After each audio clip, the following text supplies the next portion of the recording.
Hi students, today we are going to study class 9, chapter 8 quadrilaterals, exercise 8.1, question number 10.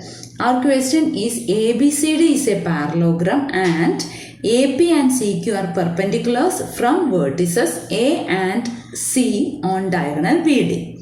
Show that here two parts are there. First one triangle APB congruent to triangle CQD and the second one is AP equal to CQ. Here the figure is also given. So here for proving the first one we have to select that two triangles APB and CQD. I have shaded that two triangles and we know that it is a parallelogram. So parallelogram means opposite sides are equal and parallel. Here AB equal to CD, that is one pair of opposite sides.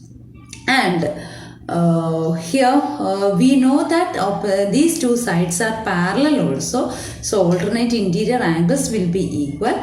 That means, see in the figure I have already marked that two angles. That means angle CDB equal to angle ABD.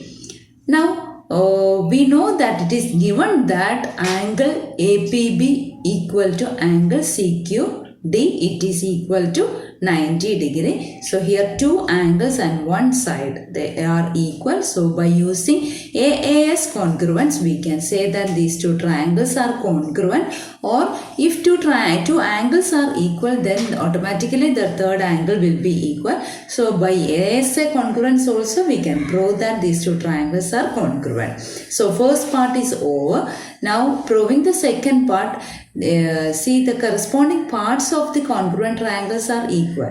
That means AP equal to CQ. They are the corresponding parts of these two congruent triangles. Hope you got the concept and practice well.